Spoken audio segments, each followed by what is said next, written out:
ونعوذ بالله من شرور أنفسنا ومن سيئات أعمالنا من يهده الله فلا مضل له ومن يضلل فلا هادي له أشهد أن لا إله إلا الله وحده لا شريك له وأشهد أن محمدا عبده ورسوله أرسله بالهدى ودين الحق ليظهره على الدين كله ولو كره المشركون اللهم صل على محمد وعلى آل محمد كما صليت على إبراهيم وعلى آل إبراهيم اللهم بارك على محمد وعلى آل محمد كما باركت على إبراهيم وعلى آل إبراهيم إنك حميد مجيد أما بعد فإن خير الكلام كلام الله وإن خير الحديث حديث محمد صلى الله عليه وسلم وشر الأمور محدثاتها وكل محدثة بدعة وكل بدعة ضلالة أيها الناس أوصيكم بعباد الله وإياي أولا بتقوى الله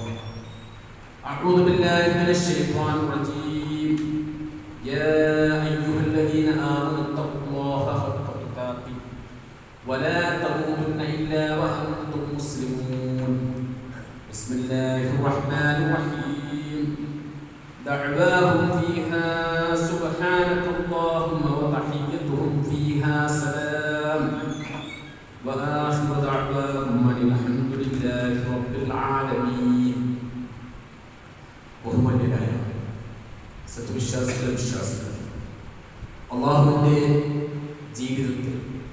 ജീവിതത്തിൻ്റെ ഉടനീളം അള്ളാഹുവിൻ്റെ നിയമ നിർദ്ദേശങ്ങൾ പാലിച്ചുകൊണ്ട് ജീവിക്കണമെന്ന് എല്ലാവരെയും വളർത്തുകയാണ് ഓർമ്മപ്പെടുത്തുക.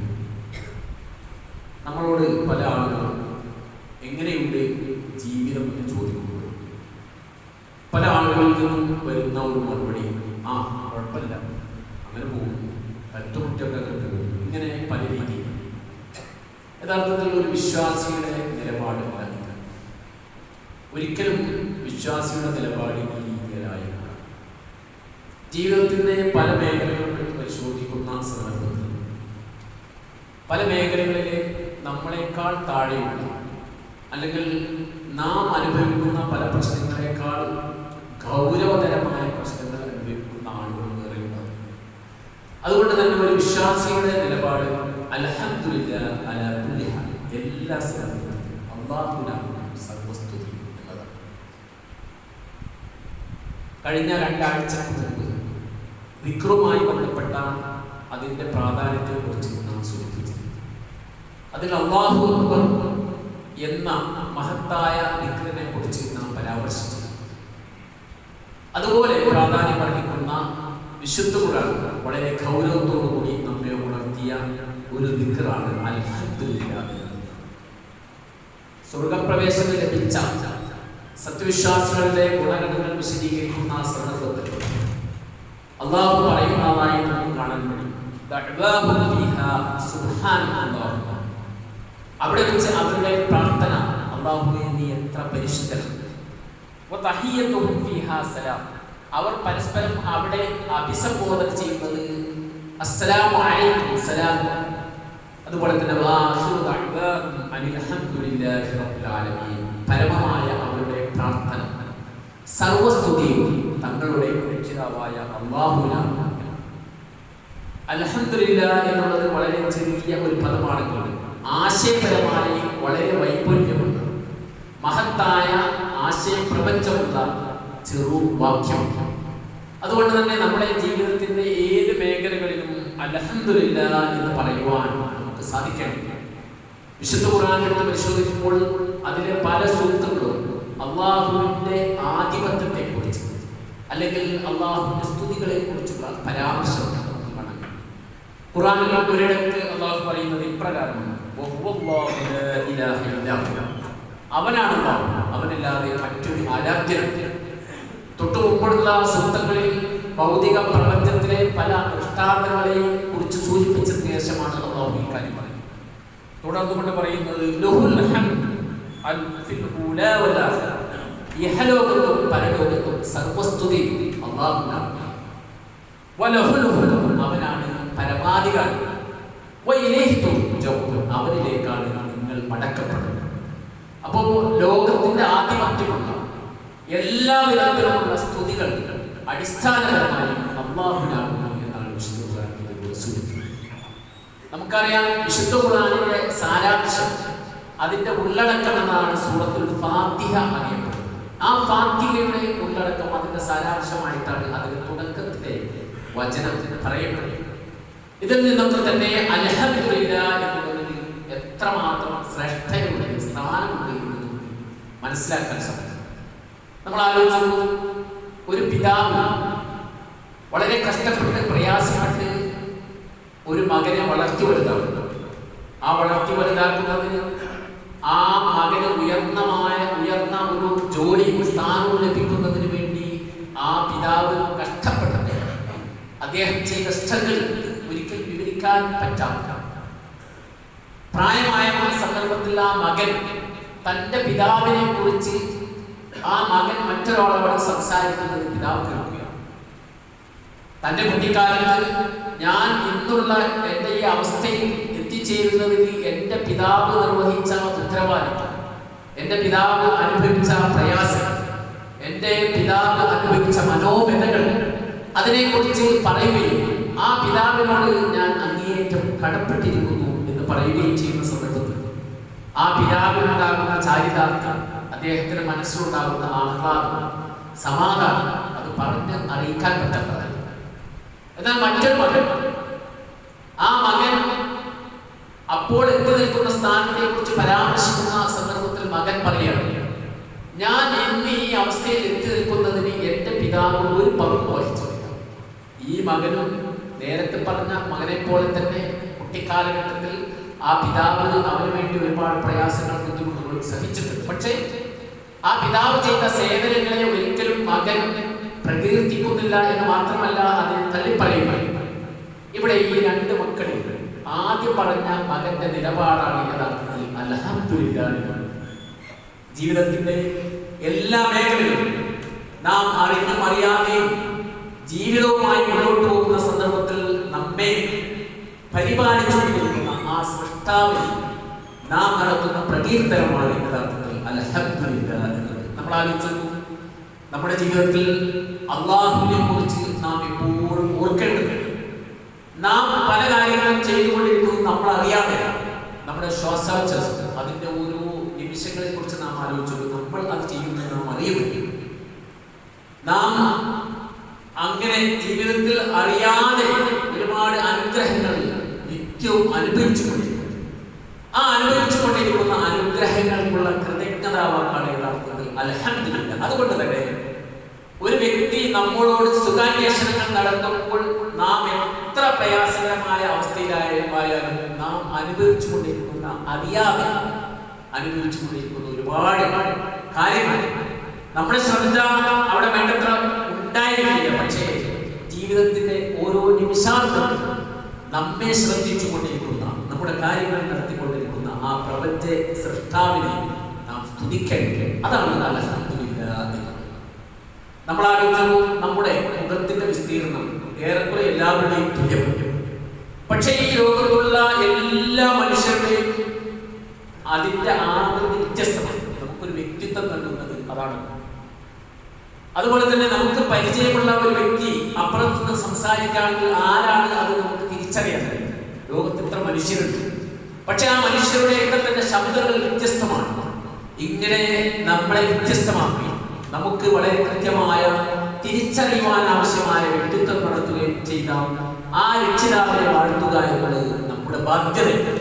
ഒരു വിശ്വാസിയെ സംബന്ധിച്ചിടത്തോളം അവന്റെ ജീവിതത്തിൽ ഉടനീളം ഈ അൽഹംദുലില്ലാഹ് എന്നുള്ളത് നിറഞ്ഞു നിൽക്കേണ്ടത്. പലപ്പോഴും നന്ദികേടിന്റെ വാക്കുകളാണ് നാം പറയാറോ അല്ലെങ്കിൽ അറിയാതെ ചെയ്യാറോ. നേരത്തെ പറഞ്ഞ നമ്മുടെ പ്രതികരണവും ആ രീതി തന്നെയാണ്. ഇങ്ങനെ കഴിഞ്ഞു പോകുന്നു, പ്രത്യേകിച്ചൊന്നുമില്ല എന്ന് പറയുന്നതിനപ്പുറം അൽഹംദുലില്ലാഹ് എന്ന് നമുക്ക് പറയാൻ സാധിക്കുന്നില്ല എങ്കിൽ തീർച്ചയായും അത് ഒരു നന്ദികേടാണ് എന്നുള്ള ബോധം നമുക്ക് വളരെ കൃത്യമായി ഉണ്ടാവേണ്ടത്. നമ്മൾ ആലോചിക്കുമ്പോൾ നമ്മുടെയൊക്കെ തന്നെ ജീവിതത്തിൽ വളരെ നിർബന്ധമായി, അനിവാര്യമായി അൽഹംദുലില്ലാഹ് എന്ന് പറയുവാൻ നിർദ്ദേശിക്കുന്ന ചില സന്ദർഭങ്ങളുണ്ട്. വിശുദ്ധ ഖുർആനിൽ സത്യവിശ്വാസികളുടെ പ്രാർത്ഥനയെ കുറിച്ച് പറയുന്ന സന്ദർഭത്തിൽ ഏറ്റവും വലിയ അനുഗ്രഹമായി പരാമർശിക്കുന്നത് ഹിദായത്തിനെ കുറിച്ചാണ്. അൽഹംദുലില്ലാഹ്, അല്ലാഹുവിനാണ് സർവസ്തുതി. എന്തുകൊണ്ട്? ഞങ്ങളെ ഈ മാർഗത്തിലേക്ക് നയിച്ച ആ രക്ഷിതാവ്. അള്ളാഹു നമ്മുടെ കൂടെയുള്ള ഒരുപാട് ആളുകൾ, നമ്മുടെ അടുത്ത ബന്ധത്തിൽപ്പെട്ട ആളുകൾ, നമ്മുടെ കൂടെ നമ്മുടെ അയൽവാസികളായി ജീവിക്കുന്ന ആളുകൾ ഒരുപക്ഷെ അവർക്ക് ഹിദായത്ത് ലഭിച്ചിട്ടുണ്ടാവില്ല. പലപ്പോഴും നമ്മൾ ആഗ്രഹിച്ചതുകൊണ്ട് അത് ലഭിക്കണമെന്നുമില്ല. മഹാനായ നബി സല്ലല്ലാഹു അലൈഹി വസല്ലമയുടെ ഏറ്റവും വേണ്ടപ്പെട്ട വ്യക്തിത്വമായിരുന്ന അബൂ ത്വാലിബ്, അദ്ദേഹത്തിന്റെ ഹിദായത്തിന് വേണ്ടി പ്രവാചകൻ സല്ലല്ലാഹു അലൈഹി വസല്ലം അങ്ങേയറ്റം ആഗ്രഹിക്കുന്നുണ്ട്. പക്ഷേ ഹിദായത്തിലേക്ക് എത്തിക്കുവാൻ അദ്ദേഹത്തിന് സാധിച്ചില്ല. മഹാനായ ഇബ്രാഹിം നബി അലൈഹി സ്വലാത്തു വസ്സലാമിന്റെ ഏറ്റവും പ്രിയപ്പെട്ട പിതാവ്, ആ പിതാവിനെ പുറത്തു കൊടുക്കുവാനും അതുപോലെ തന്നെ ആ പിതാവ് സന്മാർഗത്തിലെത്തി കാണുവാനുമുള്ള പ്രാർത്ഥനകൾ വിശുദ്ധ ഖുർആനിൽ നമുക്ക് കാണാൻ കഴിയും. പക്ഷേ ഹിദായത്ത് അവർക്ക് ലഭിക്കുകയില്ല. ജനിച്ച സന്ദർഭത്തിൽ തന്നെ നമ്മളൊക്കെ ഹിദായത്തിലായവരാണ്. ജനിക്കുമ്പോൾ തന്നെ ഹിദായത്തിലേക്ക് പ്രവേശിച്ച ആളുകളാണ്. അങ്ങനെ വരുന്ന സന്ദർഭത്തിൽ ആ ഹിദായത്തിൽ നമ്മളെ ആക്കിയതിന് അള്ളാഹുവിനോട് നാം എത്രമാത്രം സ്തുതി നടത്താറുണ്ട് നാം ആലോചിക്കണം. അതുപോലെ തന്നെ നമ്മൾ ആലോചിച്ചു, രാവിലെ നാം എഴുന്നേൽക്കുന്ന സന്ദർഭത്തിൽ വളരെ കൃത്യമായി പ്രാർത്ഥിക്കുവാൻ നാം നിർദ്ദേശിക്കപ്പെട്ടിട്ടുണ്ട്. അൽഹംദുലില്ലാഹി അല്ലദീ അഹ്യാനാ ബഅദമാ അമാതനാ വഇലൈഹി നുശൂർ. മരണത്തിന് ശേഷം ഞങ്ങളെ ജീവിപ്പിച്ച അല്ലാഹുവിന്റെ സർവസ്തുതി, അവരിലേക്കാണ് നാം മടങ്ങിച്ചെല്ലുന്നത്. നമ്മൾ ആലോചിച്ചു, ഉറക്കം എന്നുള്ളത് നമ്മെ സംബന്ധിച്ചിടത്തോളം ഒരു അബോധാവസ്ഥയാണ്. ആ ഉറക്കത്തിൽ പലതരത്തിലുള്ള അപകടങ്ങൾ നമുക്ക് സംഭവിച്ചേക്കാം. ഒരുപക്ഷെ നമ്മോട് ശത്രുതയുള്ള ഒരു വ്യക്തിക്ക് നമ്മെ ഇല്ലാതാക്കുവാൻ സാധിക്കും. പാമ്പ് പോലെ, തേട് പോലെയുള്ള ജീവികൾക്ക് നമ്മെ ഉപദ്രവിക്കാൻ സാധിക്കും.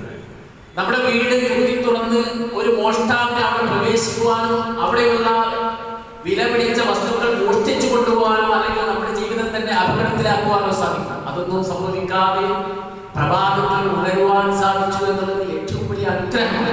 അവിടെ എങ്ങനെയാണ് നമുക്ക് അൽഹംദുലില്ലാഹ് എന്ന് പറയാതിരിക്കുവാൻ സാധിക്കുക? ഇനി നമ്മൾ ആലോചിച്ചപ്പോൾ ഉറക്കം എന്നുള്ളത് ചെറിയ ഒരു മരണമാണ്. വിശുദ്ധ ഖുർആൻ ആ രീതിയിൽ തന്നെ അതിനെ കുറിച്ച് പരാമർശിക്കുന്നുണ്ട്. ഖുർആൻ ഒരിടത്ത് ഇപ്രകാരമാണ് പറയുന്നത്, സൂറത്തുൽ സുമറിൽ, അല്ലാഹു യതവഫൽ അൻഫുസ ഹീന മൗതിഹാ.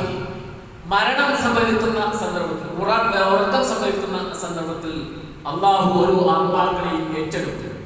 വല്ലതീ ലം തമുത്, മരണം സംഭവിക്കാത്ത ആളുകൾ, ഫീ മനാമിഹാ, ഉറക്കത്തിൽ, ഫയുംസികുൽ ലതീ ഖദാ അലൈഹൽ മൗത്, മരണം പിടികൂടിയ ചില ആളുകളെ, അല്ലാഹു മരണം നിശ്ചയിച്ച ചില ആളുകളുടെ ആത്മാക്കളെ അവൻ പിടിച്ചു വെക്കും. വയുർസിലുൽ ഉഖ്റാ, ചില ആത്മാക്കളെ തിരിച്ചയക്കുകയും ചെയ്യും. ഇലാ അജലിൻ മുസമ്മാ, ഒരു നിശ്ചിത കാലയളവ്.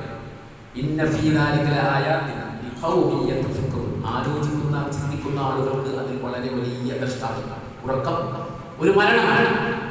ആ ഉറക്കത്തിൽ നമ്മുടെ ആത്മാവിനെ അള്ളാഹു പിടിച്ചു വെക്കുകയാണ് ചെയ്യുന്നത്. അള്ളാഹു ഉദ്ദേശിച്ചാൽ ആ ആത്മാവിനെ വിട്ടുതരാതെ അവിടെ തന്നെ പിടിച്ചു വെക്കാം. അതോടുകൂടി നമ്മുടെ മരണം സംഭവിക്കും. അങ്ങനെ നമ്മുടെ ആത്മാവിനെ പിടിച്ചു വെക്കാതെ നമ്മിലേക്ക് തന്നെ തിരിച്ചു നൽകി വീണ്ടും ജീവിക്കുവാനുള്ള അവസരം അള്ളാഹു സൃഷ്ടിക്കുകയാണ്. അങ്ങനെ അവസരം ലഭിച്ചപ്പോൾ എങ്ങനെയാണ്? അൽഹംദുലില്ലാഹി അല്ലദീ അഹ്യാനാ ബഅദമാ അമാതനാ വഇലൈഹി നുശൂർ. മരണത്തിന് ശേഷം ഞങ്ങളെ എങ്ങനെ ജീവിപ്പിച്ച അല്ലാഹുവിന്റെ സർവസ്തുതി എന്ന് പറയാതെ സാധിക്കും. അതുകൊണ്ട് സഹോദരൻ, ജീവിതത്തിന്റെ എല്ലാ മേഖലയിലും അൽഹംദുലില്ലാഹ് എന്ന് നമുക്ക് പറയാൻ സാധിക്കും. ഇനി നമ്മൾ ആലോചിച്ചു, ഭക്ഷണം കഴിച്ചതിന് ശേഷം പ്രാർത്ഥിക്കേണ്ട പ്രാർത്ഥനയുണ്ട്. പ്രവാചകൻ സല്ലല്ലാഹു അലൈഹി വസല്ലം പഠിപ്പിച്ചു, അൽഹംദുലില്ലാഹി അല്ലദീ അത്അമനാ വസഖാന വജഅലനാ മിനൽ മുസ്ലിമീൻ. ഞങ്ങളെ ഭക്ഷിപ്പിക്കുകയും ഞങ്ങളെ കുടിപ്പിക്കുകയും ചെയ്ത അല്ലാഹുവിന് സർവസ്തുതി. അപ്രകാരം ഞങ്ങളെ മുസ്ലിങ്ങളിൽ ഉൾപ്പെടുത്തിയ അല്ലാഹുവിന് സർവസ്തുതി. നമ്മൾ കഴിക്കുന്ന ഒരു ഉരുള ചോറ്, ഒരു പക്ഷേ നമ്മൾ ആലോചിച്ചു, എൻ്റെ പോക്കറ്റിലുള്ള കാശ് കൊടുത്ത് അരി വാങ്ങിയത് കൊണ്ടാണ് ഞാൻ ആ ഭക്ഷണം കഴിക്കുന്നത്. അതിൻ്റെ പിന്നിലുള്ള ഒരു പ്രോസസ്സിനെ കുറിച്ച് നമ്മളൊന്ന് ചിന്തിച്ചു നോക്കും. നമുക്ക് പരിചയമില്ല. ഏതോ ഒരു പ്രദേശത്തുള്ള ഒരു കർഷകൻ എറിഞ്ഞ വിത്തിലൂടെ ഉണ്ടായ ഭക്ഷ്യവസ്തുവാണ് ആ ഭക്ഷണം. ഒരു വലിയ പറ്റം ആളുകൾ അതിൻ്റെ പിന്നിൽ പ്രവർത്തിക്കുന്നുണ്ട്. ഏതോ ഒരു കർഷകൻ അയാൾ വിത്തിറക്കുന്നു. ആ വിത്തിറക്കുവാൻ ആവശ്യമായ നിലം ഉഴുതുവാനുള്ള ഇരപ്പ് പിടിച്ചെടുക്കുന്നത്, അത് വിവിധങ്ങളായ ഉപകരണങ്ങളാക്കി മാറ്റുന്ന വ്യക്തി, അതിനുപയോഗിക്കുന്ന ട്രാക്ടർ പോലെയുള്ള വാഹനം, അതുപോലെ തന്നെ അതിനുപയോഗിക്കുന്ന വളങ്ങൾ, സമയാസമയങ്ങളിൽ അതിനാവശ്യമായ മറ്റു പരിചരണങ്ങൾ നൽകുന്ന വ്യക്തികൾ, ഇറിഗേഷനുമായി ബന്ധപ്പെട്ട ആളുകൾ, അതുപോലെ തന്നെ അത് കൊയ്തെടുക്കുന്ന സന്ദർഭത്തിൽ കൊയ്ത്തുകാർ, അതിനുവേണ്ടി ഉപയോഗിക്കുന്ന ഉപകരണങ്ങൾ, നമ്മുടെ നാട്ടിലേക്ക് അത് എത്തിക്കുവാൻ ആവശ്യമായ വാഹനം, അത് സൂക്ഷിക്കുവാൻ ആവശ്യമായ ഗോഡൗണുകൾ, ആ ഗോഡൗണുകളിൽ നിന്ന് ഏതെങ്കിലും ഒരു കടകളിലേക്ക് അത് എത്തുന്നു, ഹോൾസെയിലായോ റീറ്റെയിലായോ. അതിന്റെ ഇടയിൽ പ്രവർത്തിക്കുന്ന ആളുകളുടെ ഒരു വലിയ ശൃംഖല തന്നെ അവസാനം നമ്മുടെ തൊട്ടടുത്ത കടയിൽ എത്തി നമ്മളത് കാശ് കൊടുത്തു വാങ്ങുക. യഥാർത്ഥത്തിൽ അത് എത്തുവാനുള്ള ഈ പ്രോസസ്സ് നടക്കുവാതെ അത് ഒരിക്കലും സംഭവിക്കുകയില്ല. അതുപോലെ തന്നെ അത് ഭക്ഷണമായി പാചകം ചെയ്ത് നമ്മുടെ വായിലേക്ക് എത്തുന്നതിന് മുമ്പ് വീണ്ടും ഒരുപാട് കരങ്ങളിലൂടെ കടന്നു പോകുന്നു. അതിനാവശ്യമായ പാചകം ചെയ്യുവാൻ ആവശ്യമായ വസ്തുക്കൾ, ഇങ്ങനെ തുടങ്ങി. അങ്ങനെ ചിന്തിക്കുമ്പോൾ ഒരു ഉരുള ചോറ് നമ്മുടെ കരങ്ങളിൽ എത്തുന്നതിന് എത്രമാത്രം പ്രയത്നമുണ്ട്. ആ പ്രയത്നത്തിന് മുന്നിൽ സംവിധാനം തീർച്ചയായും ഉണ്ടാവുക. അതുകൊണ്ട് തന്നെ ആ ഭക്ഷണം കഴിക്കുന്ന സന്ദർഭത്തിൽ അൽഹംദുലില്ലാഹ് അതിനെ സ്തുതിക്കുവാൻ, അല്ലാഹുവിനെ സ്തുതിക്കുവാൻ നമുക്ക് സാധിക്കണം. ഇനി നമ്മൾ ആലോചിച്ചു, ഭക്ഷണം എത്ര രുചികരമായും ആസ്വാദ്യകരമായിട്ടാണ് നാം കഴിച്ചുകൊണ്ടിരിക്കുന്നത്. എന്നാൽ നമ്മുടെ ചുറ്റുപാടുള്ള ചില ആളുകളെ കുറിച്ച് ചിന്തിച്ചു, അവർക്ക് അവർ ഇഷ്ടപ്പെടുന്ന രീതിയിൽ ഭക്ഷണം കഴിക്കുവാൻ സാധിക്കുന്നില്ല. ചിലപ്പോൾ ഉപ്പ് കുറയ്ക്കേണ്ടി വരുന്നു, പഞ്ചസാര കുറയ്ക്കേണ്ടി വരുന്നു, അല്ലെങ്കിൽ പല രീതിയിലുള്ള കുറവുകൾ വരുത്തേണ്ടി വരുന്നു. ചില ആളുകൾക്ക് ഭക്ഷണം വായിലൂടെ കഴിക്കാൻ പറ്റാത്ത അവസ്ഥയുണ്ട്. നമുക്കറിയാം, വർഷങ്ങളോളം കിടക്കുന്ന ആളുകൾ, റൈസും മറ്റും ഉപയോഗിച്ച് ഭക്ഷണം അവർക്ക് നൽകുന്ന ആളുകൾ, അല്ലെങ്കിൽ കഴുത്തിൽ പ്രത്യേക ഹോളുണ്ടാക്കി അതിലൂടെ ഭക്ഷണം കഴിക്കപ്പെടുന്ന ആളുകൾ. അതൊന്നും സംഭവിക്കാതെ വളരെ സുഭിക്ഷമായി സന്തോഷത്തോടെ ആഹാരം കഴിക്കുവാൻ നമുക്ക് സാധിക്കുന്നു. നാം ആലോചിച്ചു അൽഹംദുലില്ലാഹ് എന്ന് നാം പറയാറുണ്ട്. ഭക്ഷണം കഴിച്ചു കഴിഞ്ഞതിന് ശേഷം പറയാമെങ്കിൽ അതാണ് നന്ദി കേട് നാം തിരിച്ചറിയേണ്ടത്. അവിടെ നമുക്ക് അൽഹംദുലില്ലാഹ് അല്ലദീ അത്അമനാ വസഖനാ വജഅലനാ മിനൽ മുസ്ലിമീൻ. അതുപോലെ തന്നെ വെള്ളത്തിന്റെ കാര്യം നാം എടുത്ത് പരിശോധിച്ചു. പല ആളുകൾക്കും വെള്ളം വേണ്ടത്ര കുടിക്കാൻ പറ്റാത്ത അവസ്ഥ ഉണ്ടാവാറുണ്ട്. അല്ലെങ്കിൽ വെള്ളത്തിന്റെ അളവ് ഇത്രയേ പാടുള്ളൂ എന്ന് നിർദ്ദേശിക്കപ്പെടുന്ന രോഗികളുണ്ട്. ഇവിടെയൊക്കെ തന്നെ വളരെ കൃത്യമായി അല്ലാഹുവിനെ ഓർക്കുവാൻ, നമ്മുടെ ജീവിതത്തിൽ അൽഹംദുലില്ലാഹ് എന്ന് പറയുവാൻ നമുക്ക് സാധിക്കണം. ഇതുപോലെ തന്നെ നമ്മൾ ആലോചിച്ചു, ഇനി നമ്മൾ ഈ ഭക്ഷണം കഴിച്ചതിന് ശേഷം നമ്മുടെ ശരീരം വേണ്ടത്ര പ്രവർത്തനക്ഷമമല്ലെങ്കിൽ സ്വാഭാവികമായും അതിന്റെ അവശിഷ്ടങ്ങൾ പുറത്തു പോകുവാൻ പ്രയാസകരമായി. മറ്റൊരു സന്ദർഭം നമ്മളോട് അൽഹംദുലില്ലാഹ് എന്ന് പറയുവാൻ നബി കരീം സല്ലല്ലാഹു അലൈഹി വസല്ലം ആവശ്യപ്പെടുന്നത് അതുമായി ബന്ധപ്പെട്ടാണ്. മലമൂത്ര വിസർജനത്തിന് ശേഷം പ്രാർത്ഥിക്കുവാൻ ആവശ്യപ്പെടുന്നു.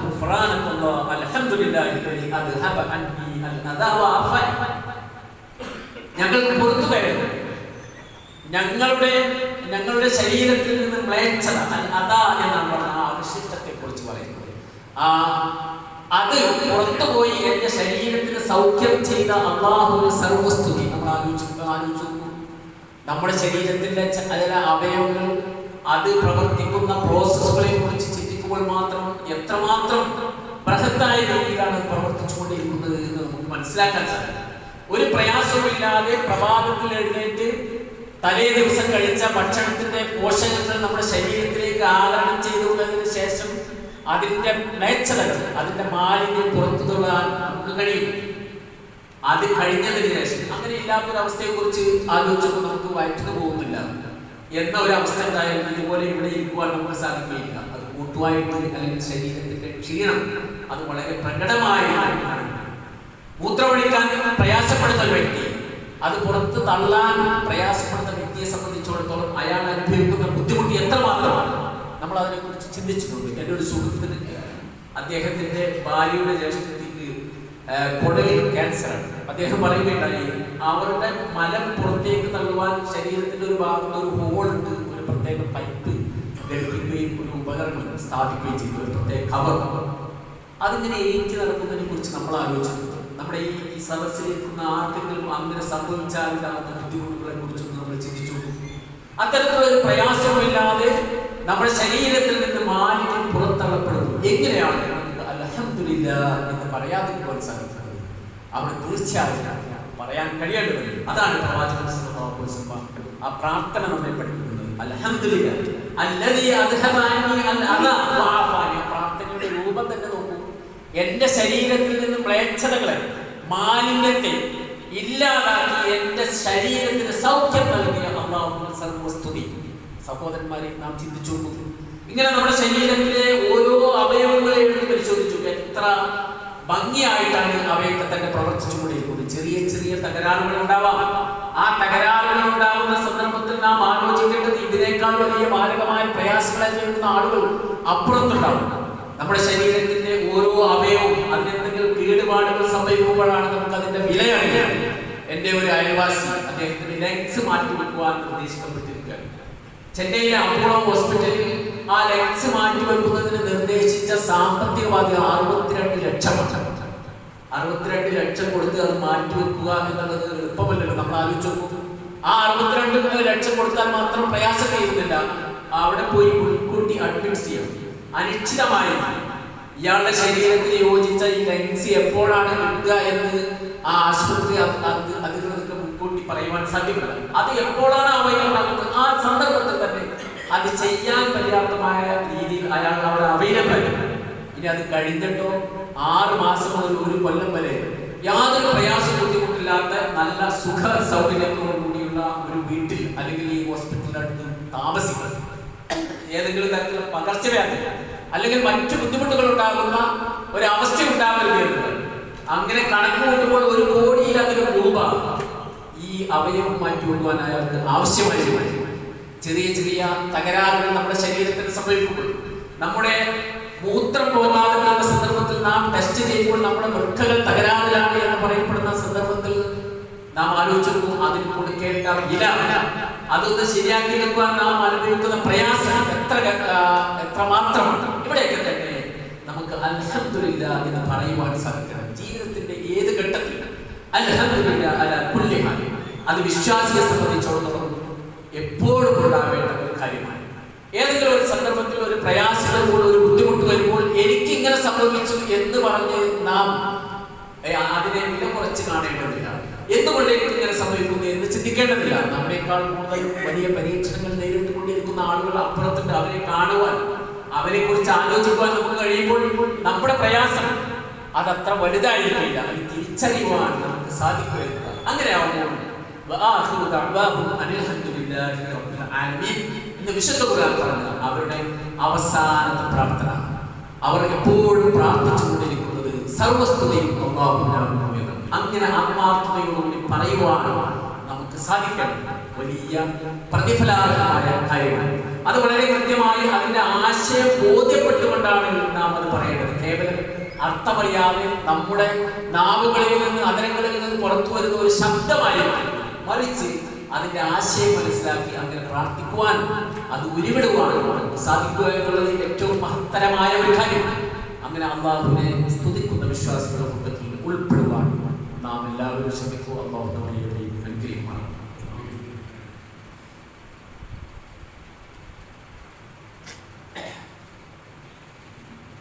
അൽഹംദുലില്ലാഹി الذي هدانا لهذا وما كنا لنهتدي لولا أن هدانا الله والصلاة والسلام على رسول الأمين وعلى آله وصحبه أجمعين أما بعد. ഒരിക്കൽ കൂടി അല്ലാഹുവിന്റെ ദൈവവിളികൾ ജീവിതത്തിലുടനീളം സൂക്ഷിക്കണമെന്ന് എല്ലാവരും ഓർമ്മപ്പെടുത്തുന്നു. റബീഉൽ അവ്വൽ മാസത്തിലാണ് നാം നിലകൊള്ളുന്നത്. വിശുദ്ധ ഖുർആൻ പരിശോധിക്കുന്ന സന്ദർഭത്തിൽ ഇസ്ലാമിലെ ചില മാസങ്ങൾ പവിത്രമാക്കപ്പെട്ട, യുദ്ധം പോലെയുള്ള കാര്യങ്ങൾ നിരോധിക്കപ്പെട്ട ആ മാസങ്ങൾ ഹജ്ജുമായി ബന്ധപ്പെട്ടതാണ്. അതിൽ 3 മാസം അതുപോലെ തന്നെ പവിത്ര മാസങ്ങൾ എന്ന് വിശേഷിപ്പിക്കപ്പെട്ട മാസങ്ങളാണ്. ആ മാസങ്ങളുടെ കൂട്ടത്തിൽ അല്ലാഹു റബീഉൽ അവ്വലിനെ ഉൾപ്പെടുത്തിയിട്ടുണ്ട്. പരിശുദ്ധ ഖുർആനിലെ അവതീർണം കൊണ്ട് അനുഗ്രഹീതമായ റമദാൻ മാസം പ്രത്യേകമായി നാം നോമ്പനുഷ്ഠിക്കണമെന്ന് നിർദ്ദേശിക്കപ്പെട്ടിട്ടുണ്ട്.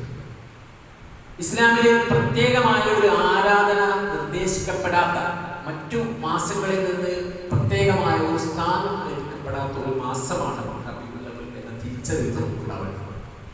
എന്നാൽ ഇസ്ലാമിക ചരിത്രം എടുത്ത് പരിശോധിക്കുമ്പോൾ വളരെ വലിയ ബൃഹത്തായ ചില സംഭവങ്ങൾ സാക്ഷ്യം വഹിച്ച മാസം കൂടിയാണ്. ഹിജ്റ പോലെയുള്ള കാര്യങ്ങൾ നടന്നത് ഈ മാസത്തിലാണ്. മഹാനായ ഉമർ ഇബ്നു ഖത്താബ് റളിയല്ലാഹു അൻഹു ഹിജ്രി കലണ്ടർ ശാസ്ത്രീയമായി സംവിധാനിക്കുകയും പിൽക്കാലത്ത് ആളുകൾക്ക് അത് ഉപകാരപ്പെടുന്ന രീതിയിൽ ചിട്ടപ്പെടുത്തുകയും ചെയ്തു. അതിൽ ഏത് മാസമാണ് തുടക്കം വരേണ്ടത് എന്നതിനെ കുറിച്ചുള്ള കുറിച്ചുള്ള ചർച്ചകൾ വരികയുണ്ടായി. അവിടെ റബീഉൽ അവ്വൽ പ്രത്യേകമായി പരാമർശിച്ചിട്ടുണ്ട്. മഹാനായ പ്രവാചകൻ സല്ലല്ലാഹു അലൈഹി വസല്ലമ റബീഉൽ അവ്വൽ മാസത്തിൽ ജനിച്ചു എന്ന് പറഞ്ഞുകൊണ്ടാണ് നമ്മുടെ നാട്ടിൽ പ്രവാചകന്റെ ജന്മദിനം എന്ന പേരിൽ ചില പ്രത്യേക ആചാരങ്ങൾ നാം മനസ്സിലാക്കേണ്ട ഒരു കാര്യമാണ്. നബി കരീം സല്ലല്ലാഹു അലൈഹി വസല്ലമയുടെ ജനനത്തെ കുറിച്ച് ഒരുപാട് അഭിപ്രായ വ്യത്യാസങ്ങളുണ്ട്. റബീഉൽ അവ്വൽ 12 17, 19 അതുപോലെ മറ്റു ദിവസങ്ങളിൽ എന്നൊക്കെ പരാമർശിച്ചിട്ടുണ്ട്. ഏത് ദിവസമാണ് എന്ന കൃത്യമായ ഒരു ധാരണ ചരിത്രകാരന്മാർക്ക് ഇടയിലില്ല. റബീഉൽ അവ്വലിലല്ല മറ്റു മാസത്തിലാണ് എന്ന് പറയുന്ന ചരിത്രവും നമുക്ക് കാണാൻ. എന്നാൽ പ്രവാചകൻ സല്ലല്ലാഹു അലൈഹി വസല്ലം മരണം അത് ചരിത്രത്തിൽ വളരെ കൃത്യമായി രേഖപ്പെടുത്തിയിട്ടുണ്ട്. അത് റബീഉൽ അവ്വൽ 12 ഉച്ചയോടെ അടുത്ത സമയമാണ് എന്ന് വളരെ കൃത്യമായി രേഖപ്പെടുത്തിയിട്ടുണ്ട്. നമ്മുടെ നാട്ടിൽ റബീഉൽ അവ്വൽ മാസം വളരെ വലിയ പവിത്രതയാണ് ആളുകൾ നൽകിക്കൊണ്ടിരിക്കുന്നത്. നമ്മുടെ പള്ളികളൊക്കെ ക്രിസ്തീയ സമൂഹങ്ങൾ ക്രിസ്മസുമായി ബന്ധപ്പെട്ട ആചാരങ്ങൾ നിർവഹിക്കുന്ന രീതിയിൽ വളരെയധികം അലങ്കൃതമാക്കപ്പെട്ടിരിക്കുന്ന ഒരു സാഹചര്യമാണ് ഇവിടെയുള്ളത്. നമ്മൾ ആലോചിക്കേണ്ട ഒരു കാര്യം, അന്ധമായി ഇതിനെ എതിർക്കുകയാണ് എന്ന് നമ്മൾ ധരിക്കേണ്ടതില്ല. മഹാനായ പ്രവാചകൻ സല്ലല്ലാഹു അലൈഹി വസല്ലമയുടെ 23 വർഷക്കാലഘട്ടത്തിലെ ജീവിതത്തെ കുറിച്ചുള്ള പരാമർശങ്ങൾ ഒരുപാട് നമുക്ക് കാണാൻ കഴിയും. ഖുർആനിൽ പ്രവാചകൻ സല്ലല്ലാഹു അലൈഹി വസല്ലമയുടെ ആഗമനത്തെ കുറിച്ചും അതുപോലെ തന്നെ അദ്ദേഹത്തിന്റെ പ്രത്യേകമായ കാര്യങ്ങളെ കുറിച്ചുള്ള പരാമർശങ്ങൾ നടത്തി. ഒരിടത്ത് നമുക്ക് കാണാൻ കഴിയുന്നത് ഇപ്രകാരമാണ്. സൂറത്ത് തൗബയിൽ ലഖദ് ജാഅകും റസൂലുൻ മിൻ അൻഫുസിക്കും, നിങ്ങൾക്ക് നിങ്ങളിൽ നിന്ന് തന്നെയുള്ള ഒരു പ്രവാചകൻ വന്നിരിക്കുന്നു. അസീസുൻ അലൈഹി മാ അനിതും, നിങ്ങൾ പ്രയാസപ്പെടുന്നത് ഒരിക്കലും സഹിക്കാൻ കഴിയാത്ത ഒരു പ്രവാചകൻ. ഹരീസുൻ അലൈക്കും, അതുപോലെ തന്നെ നിങ്ങളോട് അങ്ങേയറ്റം താല്പര്യമുള്ള ഒരു പ്രവാചകൻ. റഊഫുൻ ബിൽ മുഅ്മിനീന റഊഫുർ റഹീം, ഈ വിശ്വാസികളോട് പ്രത്യേകമായ ദയയും അതുപോലെ തന്നെ കരുണയുമുള്ള ഒരു പ്രവാചകൻ. ആ പ്രവാചക പ്രത്യേകത നമ്മോട് അങ്ങേയറ്റം താല്പര്യമുള്ള ഹരീസുൻ അലൈക്കും. ഹരീസ് എന്ന് പറഞ്ഞാൽ അങ്ങേയറ്റം കൊതി എന്നാണ്. നമ്മോട് അങ്ങേയറ്റം താല്പര്യമുള്ള ഒരു പ്രവാചകൻ. ആ പ്രവാചകന്റെ പ്രത്യേകതയായി പ്രവാചകൻ സല്ലല്ലാഹു അലൈഹി വസല്ലം പറഞ്ഞത്, സ്വർഗത്തിലേക്ക് നിങ്ങളെ അടുപ്പിക്കുന്നു, നരകത്തിൽ നിന്ന് നിങ്ങളെ അകറ്റുന്ന ഒരു കാര്യവും നിങ്ങളോട് പറയാതെ ഞാൻ പോയിട്ടില്ല. എന്നാൽ 23 വർഷത്തെ ഏതെങ്കിലും ഒരു സന്ദർഭത്തിൽ പ്രവാചകൻ സല്ലല്ലാഹു അലൈഹി വസല്ലം ഞാൻ ജനിച്ച മാസമാണ് റബീഉൽ അവ്വൽ എന്ന് പറയുകയും അതിൽ പ്രത്യേകമായ ആചാരങ്ങൾ ആഘോഷങ്ങൾ നിശ്ചയിക്കുകയും ചെയ്തതായി ചരിത്രത്തിൽ ദുർബലമായ ഹദീസുകളിൽ പോലും നമുക്ക് കാണാൻ കഴിയില്ല. പലപ്പോഴും പലതരത്തിലുള്ള യുക്തികളാണ് അതിനുവേണ്ടി പറയുന്നത്. അത്തരത്തിലുള്ള യുക്തിക്ക് നമ്മുടെ യുക്തി ഇസ്ലാമിൽ ഒരു പ്രാധാന്യമുണ്ട്. ഇസ്ലാമിലെ ആചാരങ്ങൾ നിശ്ചയിക്കുന്ന അല്ലാഹു പ്രവാചകൻ സല്ലല്ലാഹു അലൈഹി വസല്ലമയിലൂടെ വഹിയും അത് മതപരമായ ഒരു ആചാരം നിശ്ചയിക്കാനുള്ള അവകാശം ആ മതത്തിന്റെ ഉടമയായ അല്ലാഹുവിന് മാത്രമാണ്. പ്രവാചകന് പോലും അതില്ല. തന്റെ താല്പര്യപ്രകാരം മതത്തിലെ ഒരു ആചാരം നിശ്ചയിക്കുവാൻ അല്ലെങ്കിൽ ഒരു അനുഷ്ഠാനം നിശ്ചയിക്കുവാനുള്ള അവകാശം പ്രവാചകൻ സല്ലല്ലാഹു അലൈഹി വസല്ലമയ്ക്കില്ല. വിശുദ്ധ ഖുർആൻ വളരെ കൃത്യമായി അത് പറയുന്നുണ്ട്. ഇൻ അത്തബിഉ ഇല്ലാ മാ യൂഹാ ഇലൈക, എനിക്ക് എന്താണോ വഹി നൽകപ്പെട്ടത് അത് അതുപോലെ പിൻപറ്റുക എന്നുള്ളതാണ് എന്റെ ചുമതല. ആ നൽകപ്പെട്ട വഹി ഒരിക്കലും പ്രവാചകൻ സല്ലല്ലാഹു അലൈഹി വസല്ലമയുടെ ജന്മദിനം എന്ന പേരിൽ പ്രത്യേകമായ ഏതെങ്കിലും തരത്തിലുള്ള ആചാരങ്ങൾ അനുഷ്ഠിക്കുവാനുള്ള നിർദ്ദേശം എവിടെയും നമുക്ക് കാണാൻ കഴിയില്ല. നമ്മൾ കാണുന്നത് പോലെയുള്ള ഈ മൗലിദ് ആഘോഷം ഹിജ്റ 6-ാം നൂറ്റാണ്ടിൽ മുളഫർ എന്ന ഒരു രാജാവാണ് ആദ്യമായി തുടങ്ങിയത് എന്ന് ഇത് പറയുന്ന ആളുകൾ പോലും പറയുന്ന കാര്യമാണ്. നമ്മൾ ആലോചിക്കേണ്ടത്, പ്രവാചകൻ സല്ലല്ലാഹു അലൈഹി വസല്ലം നമുക്ക് കാണിച്ചു തരാൻ ഒരു ആചാരം മതത്തിന്റെ പേരിൽ നാം നടത്തുന്നത് യഥാർത്ഥത്തിൽ ബിദ്അത്താണ് എന്നുള്ള കൃത്യമായ ബോധം നമുക്കുണ്ടാവേണ്ടത്. പലപ്പോഴും പല ആളുകൾ പറയും നല്ലതല്ലേ എന്നതിന്റെ പേരിൽ, നല്ലതാണ് എന്നതിന്റെ പേരിൽ ഓരോ ആളുകൾക്കും അങ്ങനെ പ്രത്യേകമായ സുന്നത്ത് ഉണ്ടാക്കുവാനുള്ള ഒരു അവകാശവുമില്ല എന്ന് നാം തിരിച്ചറിയണം. മഹാനായ ഷാഫി റഹ്മത്തുള്ളാഹി അലൈഹി അതിനെ കുറിച്ച് പറഞ്ഞത്, നല്ലതാണ് എന്നതിന്റെ പേരിൽ മതത്തിൽ ഒരു പുതുതായി ആചാരം ഉണ്ടാക്കുന്ന ഒരു വ്യക്തി ചെയ്യുന്നത് അയാളുടെ ഉദാഹരണം പ്രവാചകൻ മുഹമ്മദ് നബി സല്ലല്ലാഹു അലൈഹി വസല്ലം അദ്ദേഹത്തിന്റെ നിസാരത്തിൽ വഞ്ചന കാണിച്ചു എന്ന് പറയുന്നത് പോലെ, എന്ന് പറഞ്ഞാൽ ആ മതപൂർത്തീകരണത്തിൽ അദ്ദേഹം കൃത്യമായ അല്ലാഹുവിന്റെ കൽപ്പനാ നിർദ്ദേശങ്ങൾ അംഗീകരിച്ചില്ല എന്ന് പറയുന്നതിന് സമാനം. അതുകൊണ്ട് ലോകത്തൊരു മനുഷ്യൻ അത്തരത്തിൽ പുതുതായ ഒരു ആചാരം ഉണ്ടാക്കുവാൻ അവകാശം. അത് വളരെ കൃത്യമായി നമുക്ക് ബോധമുണ്ടാകും. എന്തുകൊണ്ട് നബിദിനം ആഘോഷിക്കപ്പെടുന്നില്ല എന്ന് പറയുന്ന ഒരു വ്യക്തിയെ സംബന്ധിച്ചിടത്തോളം അതിന് വളരെ കൃത്യമായ ഉൾക്കാഴ്ചയും ബോധവും ഉണ്ടാകും. അത് ആഘോഷിക്കുന്നതിലൂടെ നാം കാണുന്ന ചില നന്മകൾ ഉണ്ടാകാം. ചിലപ്പോൾ പാവപ്പെട്ട ആളുകൾക്ക് ഭക്ഷണം ലഭിക്കുന്ന കാര്യമാണ്. പക്ഷെ പാരത്രിക ലോകത്തിൽ ശിക്ഷാർഹമായിരിക്കുമെന്ന് ഹദീസുകളിൽ നിന്ന് വളരെ കൃത്യമായി നമുക്ക് ബോധ്യപ്പെടുന്നുണ്ട്. പ്രവാചകൻ സല്ലല്ലാഹു അലൈഹി വസല്ലം പറഞ്ഞ ഒരു കാര്യമാണ്, മൻ അഹദത ഫീ അംരിനാ ഹാദാ മാ ലൈസ ഫീഹി ഫഹുവ റദ്ദ്. നമ്മുടെ ഈ കാര്യത്തിൽ നമ്മൾ നിർദ്ദേശിക്കാത്ത ഏതെങ്കിലും ഒരു ആചാരം കൊണ്ടുവരുന്ന വ്യക്തി അത്തരം ആചാരങ്ങൾ തള്ളപ്പെടേണ്ടത്, ഒരിക്കലും അത് സ്വീകരിക്കാൻ പാടില്ല. എന്താ അങ്ങനെ സ്വീകരിച്ചാൽ നമ്മളെല്ലാ വെള്ളിയാഴ്ചയും കേൾക്കുന്ന ഒരു കാര്യമാണ് പുതുതായി ഉണ്ടാകുന്ന ആചാരം.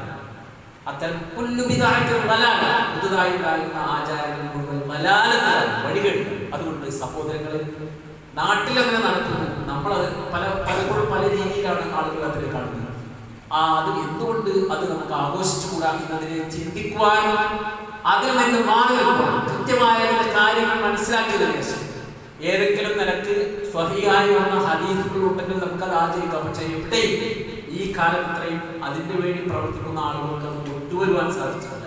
നേരത്തെ ഞാൻ സൂചിപ്പിച്ച രീതിയിൽ ചില യുക്തികൾ അത് അവതരിപ്പിക്കുകയാണ് അതിന് നിങ്ങൾ ചെയ്യുന്നത്. അത്തരത്തിലുള്ള യുക്തികൾക്കല്ല ഇസ്ലാം പ്രാധാന്യം നൽകുന്നു എന്ന കൃത്യമായ ബോധം ഉണ്ടാകുന്നത്. അതുകൊണ്ട് പ്രവാചകൻ സല്ലല്ലാഹു അലൈഹി വസല്ലം സ്നേഹിക്കപ്പെടേണ്ട എന്നല്ല അതിന്റെ ആശയം. തീർച്ചയായും പ്രവാചകനെ നമ്മൾ സ്നേഹിക്കേണ്ടതുണ്ട്. ഇസ്ലാം വളരെ കൃത്യമായി അതിനെക്കുറിച്ച് പരാമർശിക്കുന്നു.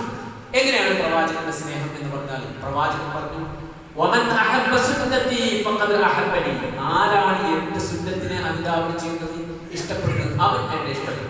പ്രവാചകന്റെ സുന്നത്തിന് വിരുദ്ധമായ ഒരു കാര്യം കൊണ്ടുവരുമ്പോൾ അത് പ്രവാചക സ്നേഹം എന്ന് ഒരിക്കലും അതിനെ നമുക്ക് പരാമർശിക്കുവാൻ സാധിക്കും. ഇനി നമ്മൾ ആലോചിക്കേണ്ട ഒരു കാര്യം, ഈ ദിനങ്ങളിൽ പലപ്പോഴും പുണ്യം എന്ന് വിചാരിച്ച് പാരായണം ചെയ്യപ്പെടുന്ന മൗലിദ് കിതാബ്, അതിന്റെ അടിസ്ഥാനത്തെ കുറിച്ച് നാം അന്വേഷിക്കേണ്ടത്.